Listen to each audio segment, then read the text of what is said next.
Shin Splints. Like my new pointer, it's going to come in handy. There's a lot of things that will be classified or people will call shin splints, but isn't true shin splints or medial tibial stress syndrome, which I'll get into.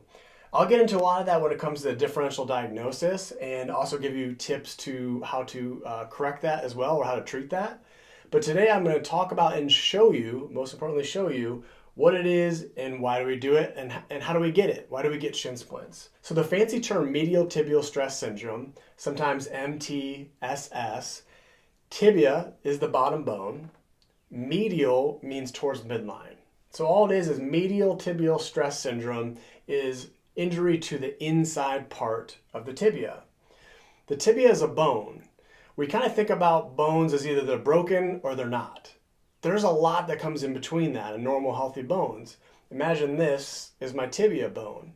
If I were to get hit, maybe a car accident hits a dashboard, the amount of force is greater than what this bone, this tibia can take. What would happen if I create this force on that? It's going to break.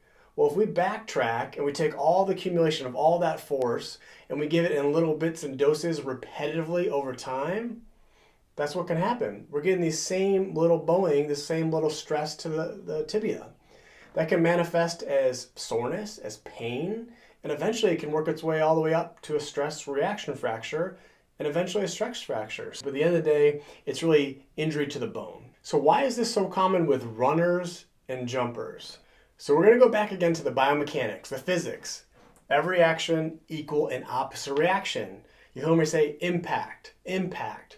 When we hit the ground, what comes back up at us, that force, up to 2.5 times my body weight is coming right back up at me. So if we look, every time we land, what's coming, that force, that ground reaction force is coming towards my center of mass. So as that force comes back up at the chain, it's going to be dispersed different places. When it comes to understanding what it is, also when we treat it, it makes sense. We can really divvy up how much of this force that our body takes when we hit, and then we can also divvy up where it goes. Can it go to the muscles, which are a little bit more prepared for that impact, versus the bones, versus cartilage, versus ligaments, etc. So when that force comes up, it creates different forces on the body. This bottom bone, the tibia, this is my handy dandy tibia, every time we land, every single time the foot hits the ground, it creates this bowing effect. This is a left here, it's creating this. Imagine if I literally do this thousands of times. I'm constantly putting stress on this one particular area. Different people's bones are going to be shaped differently, different lengths, different widths, different densities of material. This can change with time, you get where I'm going with this. But what can happen is over time, if we get too much stress to this area too soon, we can get injured. Let's make it a little bit more scientific. Let's imagine you've got these 3 different zones. So you've got the tissue, being that bone. You've got the Gucci zone. I had to look up to make sure that's what that was. I'm trying to appeal to a younger audience. Gucci means good. We're good. Warning is, proceed with some caution. We could be getting into some trouble here. This tibia is starting to not get happy.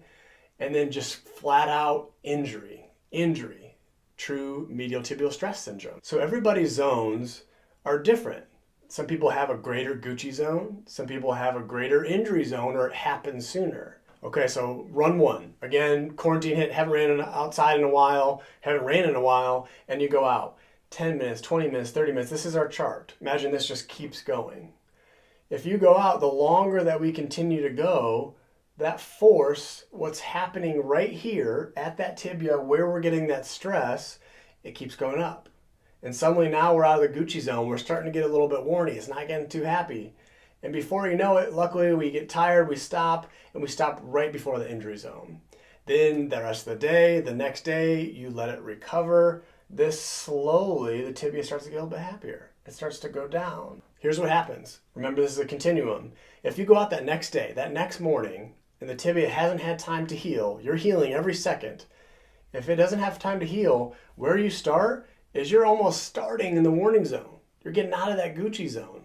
And so if you go, you even did less today, But because you're running harder, higher frequency, you're hitting the ground harder, you're doing sprints, and you play basketball with your friends afterwards, it goes way up.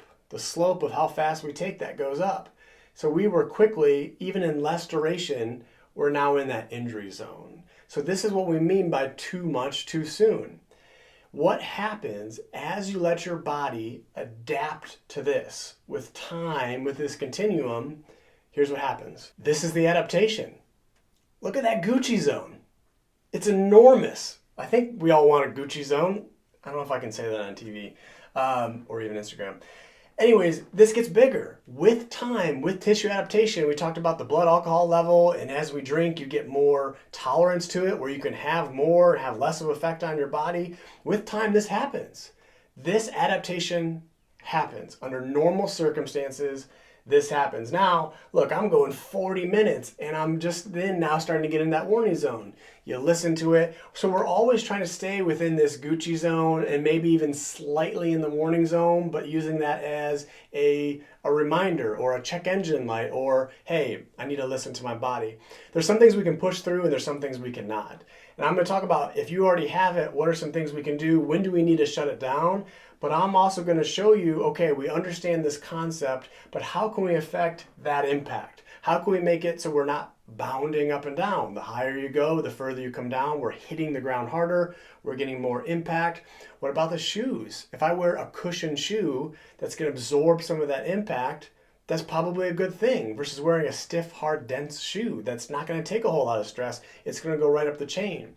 Where do we land? Are you overstriding and landing so far in front of you that that force goes very fast? The slope of how fast we take that goes right through the tibia and the shin. So you're going to see there's all these different methods that I'm going to show you guys of how to modify how much impact that your body takes. But at the end of the day, too much too soon.